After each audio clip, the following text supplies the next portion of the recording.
आइए आज हम बात करते हैं बच्चों नेफ्रॉन की संरचना के बारे में। इससे पहले पढ़ चुके हम मानव सृजन तंत्र के बारे में, तो मानव सृजन तंत्र के भाग और उसके बारे में हमने बात की है। आज हम यहाँ पर बात करेंगे मानव के अंदर व्रकाणु यानी नेफ्रॉन की संरचना के बारे में।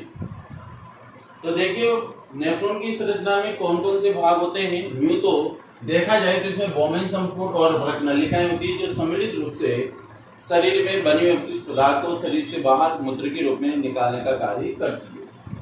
आज हम बात करते हैं तो नेफ्रॉन यानी व्रकाणु के अंदर सबसे पहला भाग आता है आपके बोमेन संपुट। जैसे कि आपको यहाँ पे नजर आ रहा है प्याले नुमा एक संरचना है, कटोरे नुमा, जिसको हम कहते हैं बोमेन संपुट। यहाँ दो नलिकाएं, फर्स्ट भाग बोमेन संपुट के अंदर होता है ग्लोमेरुलस। उस ग्लोमेरुलस के अंदर एक तो होती है आपके अभिवाही धमनी और एक होती है अपवाही धमनी। इसको तो आप कहेंगे अभिवाही धमनी और इसको कहेंगे हम अपवाही धमनी। ये शरीर से अशुद्ध रक्त को नेफ्रॉन के अंदर लाने का कार्य करती है और ये शुद्ध हुए रक्त को अपवाही धमनी शरीर के विभिन्न भागों में पुनः वापस ले जाने का कार्य करती है। विस्तार से बात करते हैं बोमेन संपुट। जैसा कि लिखा हुआ यहाँ पे चित्र में कि प्रत्येक व्रकाणु, अब व्रकाणु यानी कि वृक्क के अंदर व्रकाणु होते हैं असंख्य। तो प्रत्येक व्रकाणु का अग्रशिरा प्याले समान होता है, यानी कि देख लीजिए प्याले समान। यह आंतरिक संरचना है इसकी, जिसे हम कहते हैं बोमेन संपुट। अब जैसा कि आपको प्यालेनुमा संरचना आ रही है, यहाँ पे लिखा हुआ है बोमेन संपुट। ये बोमेन संपुट है प्यालेनुमा संरचना। इसमें रक्त कोशिकाओं का गुच्छे समान, यानी इसके अंदर रक्त कोशिकाओं की गुच्छे समान संरचना होती है। अभी रक्त कोशिकाओं की गुच्छे समान संरचना ये जो कि आपको नजर आ रही है इसमें, इसके अंदर ही, जिसे कोशिका गुच्छ या फिर ग्लोमेरुलस कहते हैं। ये लिख रहा है यहाँ पे कोशिकाओं का एक गुच्छ होता है जिसको कोशिका गुच्छ या फिर ग्लोमेरुलस हम कहते हैं, जो अभिवाही धमनी द्वारा इसके अंदर आकर के खुलता है। इससे उत्सर्जित पदार्थ छन करके बोमेन संपुट में आ जाते हैं। तो यहाँ रक्त के द्वारा जो अपशिष्ट पदार्थ लाए गए थे वो यहाँ पे ग्लोमेरुलस में आकर के छनते हैं, जिसे कि देख लीजिए यहाँ से छन करके बाहर निकल रहे हैं। तो ये एक तरह से ग्लोमेरुलस एक किसका कार्य करता है, छलनी का। तो ये यहाँ से इसको छान करके क्या करते हैं, इसके पास एक नजदीक बोमेन संपुट के बाहर यानी पिछले हिस्से में एक स्त्रवण नलिका होती है, जिसमें इन अपशिष्ट पदार्थों का स्त्रवण होता है, यानी कि बाहर निकलते हैं और ये स्त्रवण नलिका में आ जाते हैं। इससे उत्सर्जित पदार्थ छन करके बोमेन संपुट में आ जाते हैं। तो ग्लोमेरुलस अभिवाही धमनी इसके अंदर आई।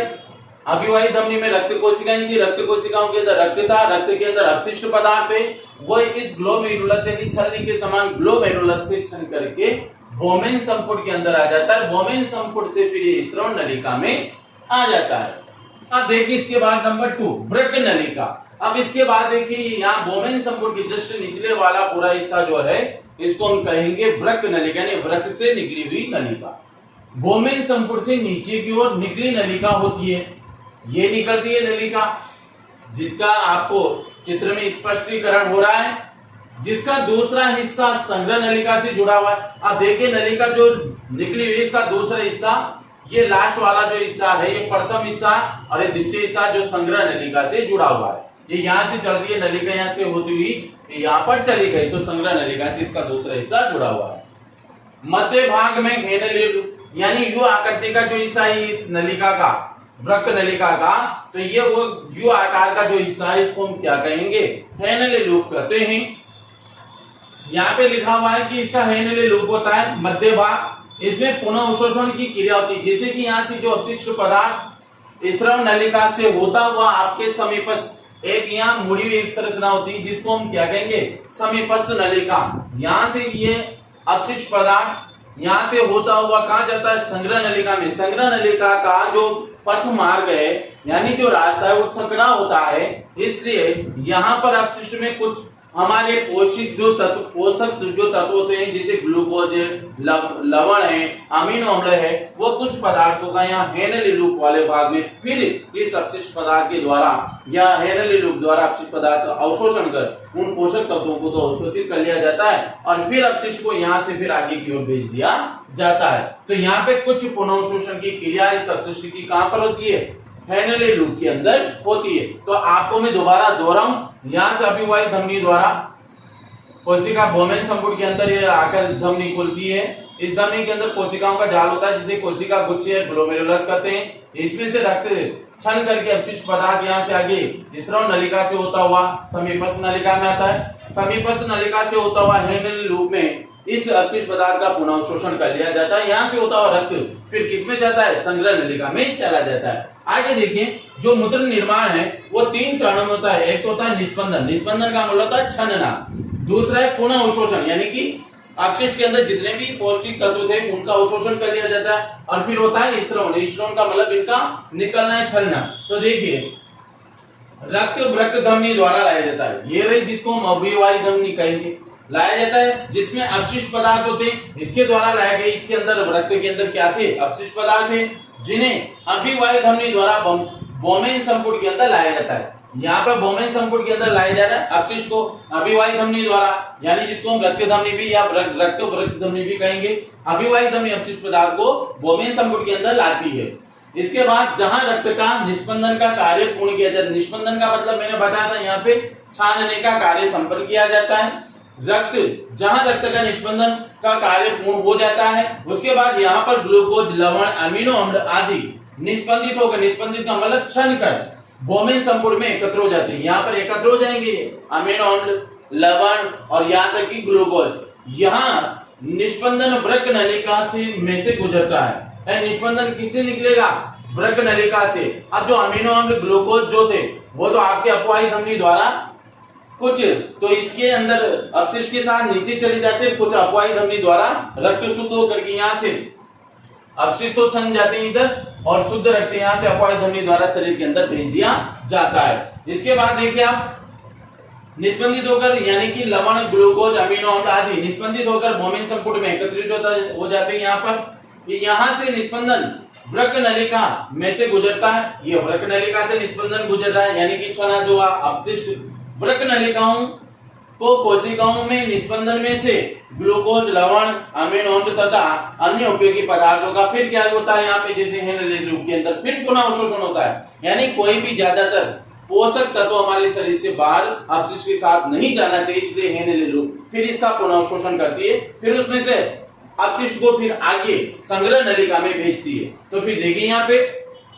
पुनःअवशोषण किया जाता है, शेष अपशिष्ट पदार्थ वृक्क नलिकाओं में ले जाया जाता है। अब वृक्क नलिकाओं के अंदर ले जाया जाएगा जिसे हम क्या कहेंगे? मूत्र कहेंगे। तो यहाँ से जैसे यहाँ से मूत्र अवशोषण होने के बाद यहाँ जाता है, दूरस्थ नलिका से होता हुआ संग्रह नलिका में डाल दिया जाता है। संग्रह नलिका के अंदर यानी कि जहाँ पे मूत्र का संग्रह किया जाता है, जिससे मूत्रवाहिनी के द्वारा, अब यहाँ से जो मूत्रवाहिनी है वो आगे की ओर जाएगी, संग्रह नलिका से होता हुआ मूत्रवाहिनी में जाता है और मूत्रवाहिनी के द्वारा उसको क्या किया जाता है? यहाँ से मूत्राशय के अंदर ले जाया जाता है। मूत्राशय वो आगे जहाँ मूत्र को क्या किया जाता है? जमा किया जाता है, अर्थात एकत्रित किया जाता है। पर्याप्त मूत्र एकत्र जमा होने पर जो हमारा केंद्रीय तंत्रिका तंत्र है वो हमारी ऐच्छिक क्रिया होती, तो अनैच्छिक क्रिया मूत्र का ना, परंतु वो ऐच्छिक क्रिया के कब हमें मूत्र को त्याग करना है, अपशिष्ट को कब बाहर निकालना है, उसका आदेश केंद्रीय तंत्रिका तंत्र के माध्यम से पेशियों में संकुचन, प्रकुंचन या शीतलन की क्रिया द्वारा इसको बाहर उत्सर्जित कर दिया जाता है। अब मैं आपको पुनः इसको दोहराता हूँ। जैसा कि आपने पढ़ा है कि बोमेन संपुट क्या था, इसके बारे में हमने पढ़ा। अब यहाँ पे देखिए कि हमारे शरीर के अंदर क्या होता है कि यहाँ पे कुछ रक्त वृक्क धमनी आती है जिसको हम कहेंगे अभिवाही धमनी। इसमें से अशुद्ध रक्त को बोमेन संपुट के अंदर डाला जाता है। बोमेन संपुट में कोशिकाओं का गुच्छ यानी कि जाल होता है जिसको ग्लोमेरुलस हम कहते हैं। इस ग्लोमेरुलस का कार्य होता है छलनी के समान रक्त को छानना। छान करके अपशिष्ट को तो ग्लूकोज, अमीनो अम्ल, लवण के साथ यहाँ से छान देता है, यहाँ से शुद्ध रक्त को अपवाही धमनी द्वारा शरीर के विभिन्न भागों में भेज देता है। अब यहाँ पे स्राव नलिका द्वारा स्रावित अपशिष्ट को यहाँ पे समीपस्थ नलिका से होता हुआ हेनली लूप में लाया जाता है। हेनली लूप एक सकड़ा भाग होता है वृक्क नलिका का, जहाँ पर ग्लूकोज, अमीनो अम्ल और लवणों का पुनः अवशोषण फिर होता है। फिर यहाँ से अपशिष्ट को क्या किया जाता है, दूरस्थ नलिका के अंदर भेजा जाता है। दूरस्थ नलिका से अपशिष्ट पदार्थ मूत्र के रूप में क्या होता है, संग्रह नलिका में जाकर के एकत्रित हो जाता है। वहां से संग्रह नलिका से होता हुआ ये फिर कहां पे जाता है, मूत्र वाहिनी द्वारा मूत्राशय में जाकर एकत्रित हो जाता है। मूत्राशय में जब हमारे केंद्रीय तंत्रिका तंत्र की जो कैच्छिक यानी संकोचन प्रकुंचन की क्रिया होती है, उसकी ऐच्छिक क्रिया के माध्यम से इस अपशिष्ट को समय समय पर शरीर से बाहर त्याग दिया जाता है। ये होती है हमारे नेफ्रॉन की संरचना, जैसा कि आपको ये समझ में आया होगा। धन्यवाद।